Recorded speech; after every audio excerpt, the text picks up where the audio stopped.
Há poucos dias, a IPF lançou as novas regras para as competições internacionais e nacionais do levantamento de peso powerlifting. Essas regras sempre são polêmicas, tá? Não é novidade de agora não, mas algumas pequenas mudanças dessa vez chamaram muita atenção dos atletas profissionais e das pessoas que treinam de forma amadora e simplesmente gostam de acompanhar o esporte. Hoje eu venho comentar com vocês algumas dessas mudanças, principalmente as que mais polemizaram. Dessa forma, eu venho trazer para vocês hoje a opinião de um profissional de educação física, de um treinador de força, preparador físico, não só para o levantamento de peso, mas para diversos esportes. Vou comentar com vocês também como essas mudanças acabam guiando o treinamento da maior parte das pessoas que também treina por lazer, visando hipertrofia, ganhos de força e melhora de performance. Sempre de uma forma a minimizar nossas chances de lesões e nos manter mais tempo na academia. Em primeiro lugar, para iniciar esse vídeo, eu gostaria de falar da técnica de realização dos exercícios, tá? Pensando em agachamento, duas grandes mudanças, tá? A primeira diz respeito à posição do polegar, né, na barra. É muito utilizado durante a realização do agachamento do barra baixa a pegada na qual o seu polegar fica em cima dos seus próprios dedos ou sobre a barra. As novas regras ditam que o polegar tem que estar gripping, ele tem que estar segurando a barra. E aí já vai aparecer a primeira vez, algo que eu vou falar várias vezes ao longo desse vídeo, que a forma como a regra está escrita ainda está dúbia. A gente precisa de mais esclarecimentos. Quando ele fala que o polegar tem que segurar a barra, se eu coloco a minha mão por cima e uso o meu polegar por cima, eu estou segurando a barra? Ou eu preciso necessariamente de passar o polegar por baixo? Isso ainda não está claro nas novas regras, tá? Entretanto, é muito comum, inclusive eu faço assim no meu tutorial de barra baixa, né? Eu recomendo as pessoas fazerem assim, porque eu acho que é uma forma mais confortável de você posicionar a barra e colocá-la no lugar certo, sem precisar de muita mobilidade, flexibilidade de ombro, né? Muita gente acabava deixando o polegar para cima, tá? Sem ele encostar na barra. E agora a gente não vai poder fazer mais isso, as pessoas querem competir e não podem fazer mais isso. Eu, sinceramente, acho que passar o polegar na barra baixa exige muito mais flexibilidade, quer dizer, não muito mais, mas assim, exige mais flexibilidade que é você simplesmente conseguir cupping, né, que eles falam que é você fechar a mão assim e posicionar. Mas eu acho que isso casa principalmente com a segunda mudança que eles fizeram, que você não pode mais posicionar a barra abaixo do seu deltoide posterior. Se você é uma pessoa que acompanha o canal Gabriel Martins Fitness ou já viu outros tutoriais aí de agachamento barra baixa, a maior parte das pessoas recomendam, de regra geral, você posicionar a barra baixa no topo do deltoide posterior. Eu acho que é o mais seguro, é o mais simples de fazer. A pessoa que não tem as costas muito desenvolvidas vai ter um pouco de dificuldade no começo, mas aprendendo a posicionar o braço vai achar onde é o ponto, tá? Então é algo bem simples da gente explicar e trabalhar com isso.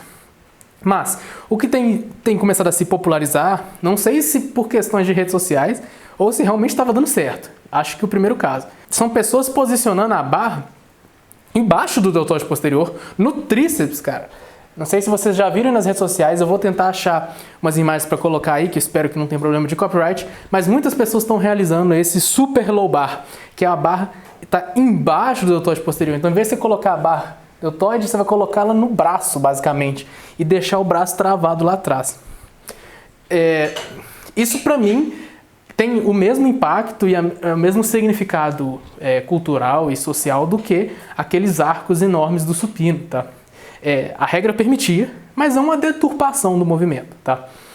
Não só porque estou falando de questão de ser esteticamente feio, mas é algo que é uma técnica perigosa, tá? É muito mais fácil, vamos dizer assim, de dar errado, e se der errado, a chance de levar o braço da pessoa, ter um problema de ombro é muito grande e acaba, não vou falar manchando a imagem do esporte, porque eu acho que a imagem do esporte ela depende exclusivamente do que está na regra. Se a regra permitiu, essa é a imagem do seu esporte. Mas que acaba distanciando do praticante de exercício, do praticante de levantamento de peso. Simplesmente vai ser algo que vai ser por choque, não vai melhorar a performance absolutamente, mas vai gerar aquele tanto de clique na rede social e acaba que, nesse caso, eu vou entender muito bem o lado da federação. Não sei se vocês aqui do canal sabem, eu não comento muito sobre isso, mas eu tenho experiência no treinamento da ginástica artística. E a ginástica artística é um esporte muito antigo, ele tem muitas regras e ele é bem rígido, né? Até é um dos principais esportes das Olimpíadas. Então ele é muito estritozinho nas regras, tem regra para os mínimos detalhes, inclusive sobre a conduta dos atletas. Essas mudanças, assim, e principalmente as que eu vou falar mais um pouquinho no final do vídeo, de padronização, para mim, me lembram muito coisas que o esporte precisa para trabalhar e entrar nas Olimpíadas. Então, assim, eu não sei se é o caso, mas me lembra muito bem. E, inclusive, essa padronização, vamos dizer assim, você pode posicionar a barra daqui desse lugar até esse lugar. É algo que me lembra muito o tipo de regra que a gente tem. E acho que isso é importante para você ter, né? Em todos os exercícios, você pode segurar daqui até aqui. Você tem que encostar a barra daqui até aqui. São regras que tem que ter para evitar os extremos, né? E tentar manter a maior parte das pessoas ali no meio.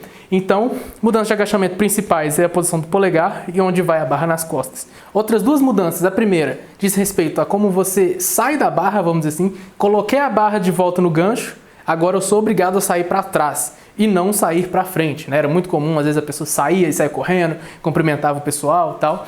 Por uma questão de segurança eu consigo entender, sempre sair para trás. A maior parte das academias você vai treinar, você vai sair para trás.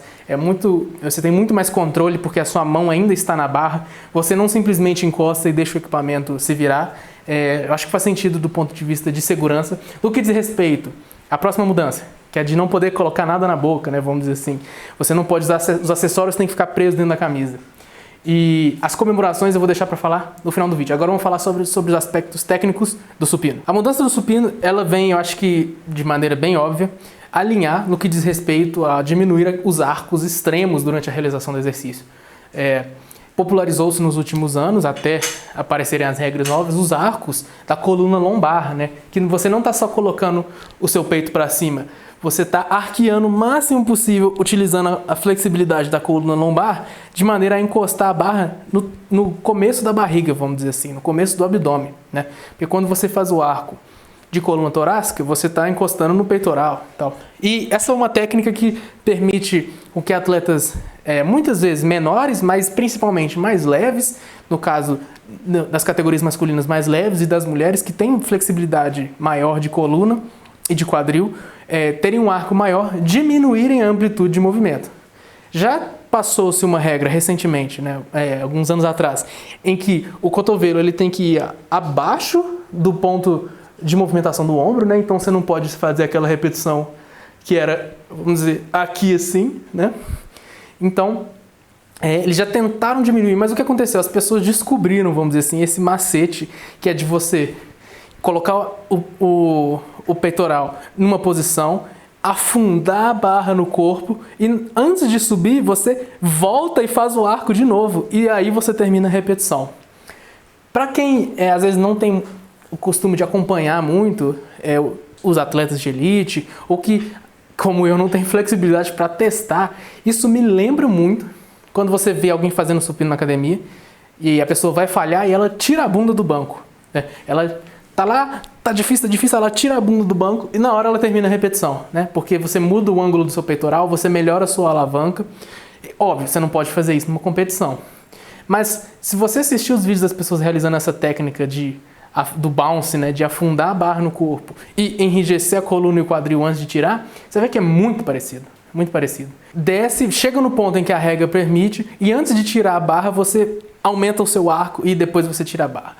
Me lembra muito, é como se estivesse descendo a barra, tira a bunda do banco e termina a repetição. Parece algo assim. Agora, no que diz respeito à barra afundar no peito, eu vi muita gente comentando, né? Porque você pode realizar a repetição em que a barra, que a gente chama de toque de camisa, que a barra só encosta levemente, mantém a tensão no peitoral, ou você pode afundar a barra no corpo e depois explodir para cima. A regra não fica clara se você vai precisar de fazer o toque de camisa, mas o que você não vai poder fazer é trocar a posição de alinhamento do seu cotovelo, do seu ombro, aumentando o seu arco antes de tirar a repetição. Isso não. No que diz respeito à segurança, eu acho o arco de coluna lombar perigoso para a maior parte das pessoas simplesmente por não ter o domínio e a flexibilidade. E eu duvido muito que a longo prazo essas pessoas consigam manter essa técnica de 10 a 15 anos. Duvido muito mesmo. Não só pelas demandas do treinamento, mas pelas demandas de recuperação do agachamento e do terra e do resto da vida. É uma técnica que eu não passo para clientes, eu não vejo necessidade. Agora, eu vejo necessidade sim de você aprender a proteger o seu ombro e fazer uma expansão da coluna torácica. É até bom para mobilidade, é bom para fortalecer não, eu mexi o ombro, mas eu quis pensar na coluna vertebral, na parte superior. Isso ensina o seu aluno, ensina o seu atleta a importância dele ter as costas fortes para a realização do supino. Porque quando ele aprender o que ele tem que fazer e ele vê que ele não consegue manter, ou que ele está fraco, ou que está difícil, ele vai perceber a importância de treinar as costas e aí, com certeza, não vai pular os exercícios suplementares e acessórios de costas e de deltoide posterior e de ombro de maneira geral para o supino. Então, essa regra, de maneira geral, eu vejo ela com bons olhos. Falando agora sobre o deadlift, cara. Essa regra do levantamento terra também é extremamente controversa. Já vou abrir esse quadro de comentário falando que eu tendo a não gostar muito dessa regra, mas eu vou te explicar por quê. E para isso eu vou precisar de fazer uma pequena demonstração. Quando acaba o deadlift, né, você tem que pensar assim: até então o exercício acabava quando você tinha extensão completa de joelho e extensão completa de quadril. Vou ficar um pouquinho de lado aqui. Agora eu preciso que a barra esteja à frente do meu deltoide anterior. Então muitas vezes a repetição que acaba com o quadril encaixado acaba acontecendo, mas agora não vai mais poder. Eu preciso de estender totalmente o meu quadril. Eu tendo a não gostar dessa regra porque é uma coisa que você vê com muito iniciante, que é que quando o peso fica difícil, ele chega mais ou menos aqui assim, no finalzinho da repetição, e estende as costas em vez de estender o glúteo, e acaba a repetição aqui, exagerando a técnica, estendendo a coluna lombar. Beleza, é algo que acontece com iniciantes. Quando você está falando de esporte de elite, você não está falando de iniciantes. Concordo em gênero, número e grau. Entretanto, quando você começa a falar de 105% de um RM, de 110% de um RM, e você precisa de terminar aquela repetição, porque o futuro da sua carreira depende daquilo, você vai fazer o que você tiver que fazer, a custa do que você tiver que fazer. Essa regra, eu sinceramente acho que acaba colocando os atletas em posição relativamente comprometedora, porque ela incentiva você terminar a repetição e estender na sua coluna para não ter como dar errado, para não ter como o juiz desclassificar a sua repetição. Eu sempre costumo trabalhar com Good Morning, com o romeno, de deixar o corpo totalmente ereto, abdômen e glúteo contraído. O que acaba acontecendo? Às vezes a pessoa está cansada, ela descansa na coluna, vamos dizer assim, né? Mas não, eu quero glúteo contraído, eu quero abdômen contraído para finalizar o meu deadlift. E invariavelmente, quando está cansado, quando são cargas máximas, os pontos fracos se revelam. E às vezes, se o glúteo da pessoa não conseguir terminar aquela repetição, ela não tiver aquele consciência corporal, ela vai terminar com a coluna uma, duas vezes, tudo bem. Ao longo de 10, 15 anos, a gente provavelmente vai ter atletas começando a ter problema de extensão da coluna. Agora, para a finalização desse vídeo, eu gostaria de falar e fazer um rápido comentário no que diz respeito às mudanças que eu chamo de atitudes, né, do powerlifting.